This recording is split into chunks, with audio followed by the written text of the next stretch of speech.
Job chapter 31 verse 1, KJV, states, I made a covenant with mine eyes. Why then should I think upon a maid? Often, we believe that sexual immorality originates in the heart.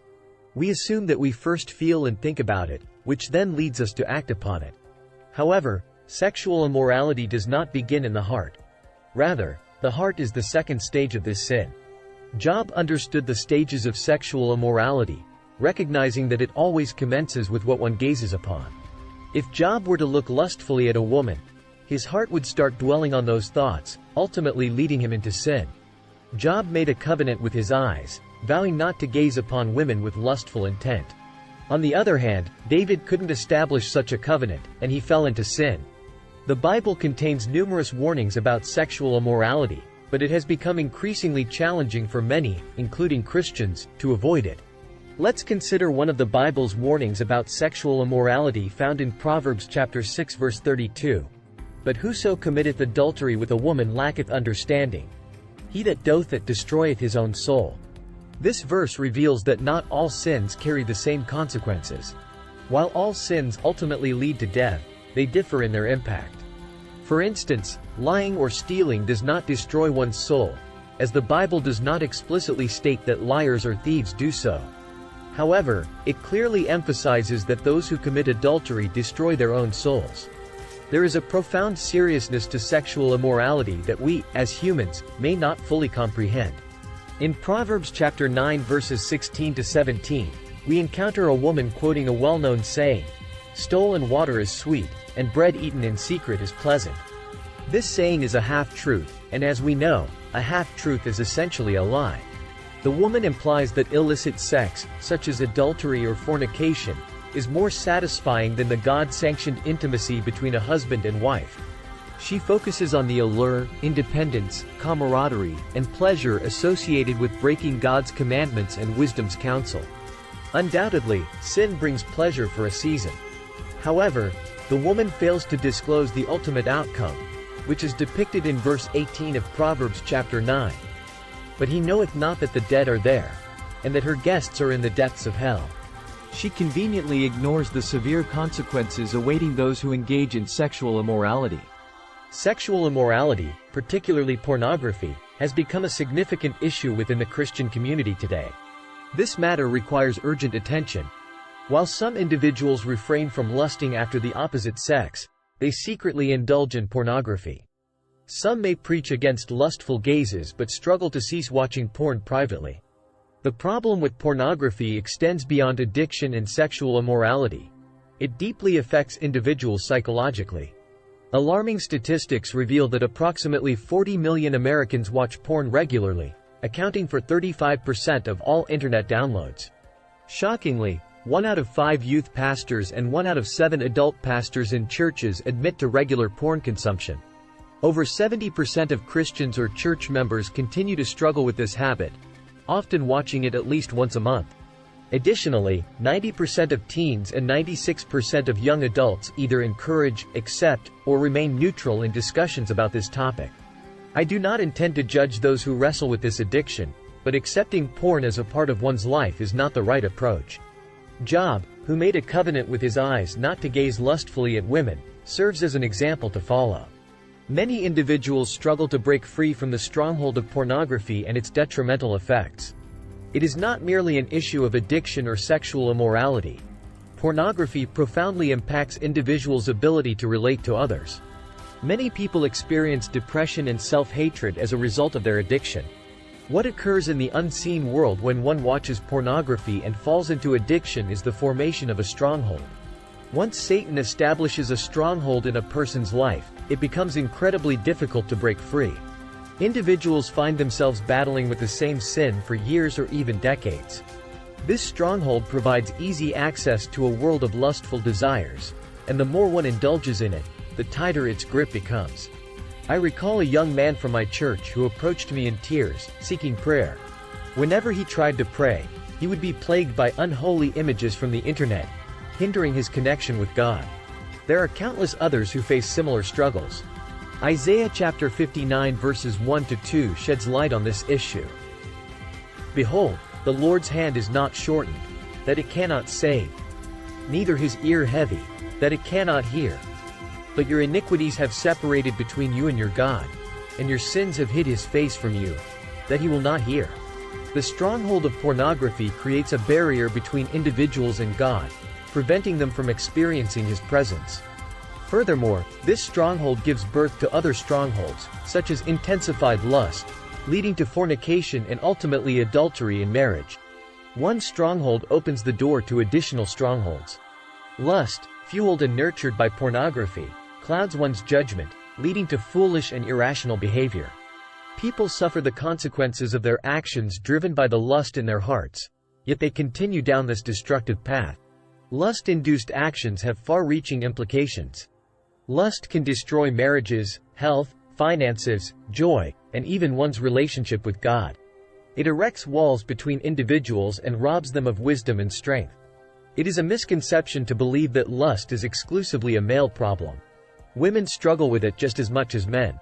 Often, people blame the devil for their actions when, in reality, it is their own lust that drives them. Reflecting on Job's covenant with his eyes, we understand the concept of making an agreement. The term covenant implies a mutual contract between parties, outlining promises, responsibilities, and privileges. Job consciously chose to regulate what he would gaze upon, recognizing that lust is not to be taken lightly. The truth is, lust is a battle that must be fought at every stage of life. Whether one is 16 or 60, single or married, lust must be confronted. One of humanity's greatest regrets stems from succumbing to lust. To secure a better future, one must confront lust head-on.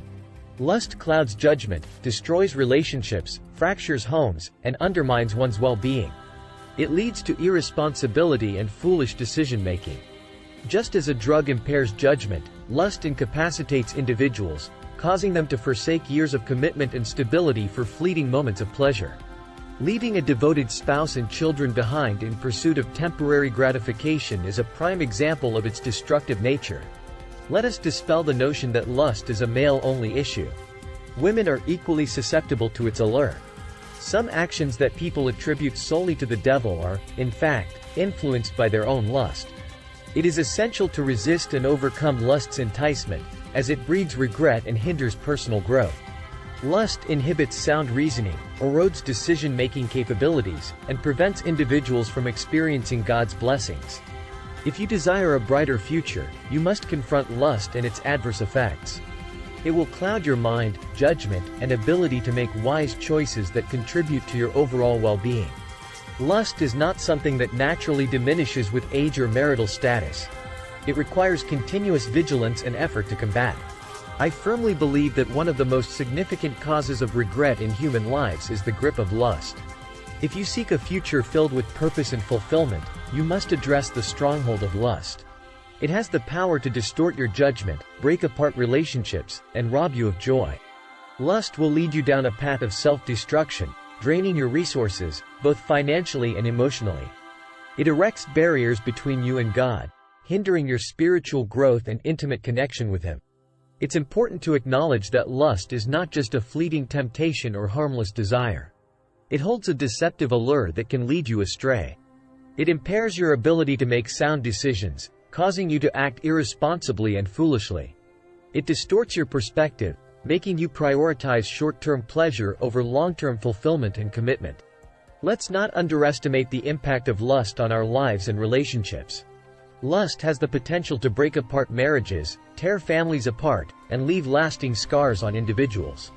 It can leave you feeling empty, dissatisfied, and disconnected from those you love. It cripples your mental and emotional well-being, leading to feelings of guilt, shame, and self-loathing. To overcome the stronghold of lust, you must be proactive in your fight against it. Recognize the triggers and sources of temptation in your life, and take practical steps to avoid them. Surround yourself with a supportive community that shares your values and can provide accountability. Seek guidance and counseling from trusted spiritual leaders or professionals who can help you navigate the challenges of breaking free from the grip of lust. Remember, you are not alone in this struggle. Many individuals, even within the church, grapple with the stronghold of pornography and sexual sin. It is a prevalent issue that demands our attention and action. By acknowledging the seriousness of the problem and actively working towards change, we can create an environment of healing, restoration, and freedom within the church. Breaking free from the bondage of lust requires courage, determination, and faith. It is a journey that may involve setbacks and challenges, but with God's grace and the support of others, victory is possible. Commit yourself to making a covenant with your eyes, just as Job did, to guard your thoughts and actions. Choose purity, honor, and respect in your relationships, and strive to build a life that reflects the love and righteousness of God.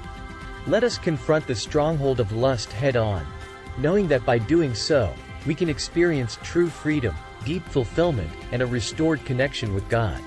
May we, as individuals and as a collective body of believers, rise up and address the issue of lust with honesty, compassion, and grace. Let us create an atmosphere of understanding and support where those struggling with the stronghold of lust can find refuge and encouragement. In our pursuit of freedom from lust, let us not forget the power of prayer. Seek God's guidance, strength, and deliverance. Pray for His intervention in breaking the chains that bind you. Ask for His wisdom to discern the sources of temptation and His discernment to make choices that honor Him. As we combat lust, let us also cultivate healthy habits and engage in activities that promote purity and godliness. Fill your mind with the truth of God's Word, meditate on His promises, and allow His Spirit to renew your thinking. Surround yourself with positive influences, such as uplifting music, inspiring literature, and edifying conversations. Additionally, let us extend a hand of compassion and support to those who have fallen into the grips of lust and its accompanying consequences.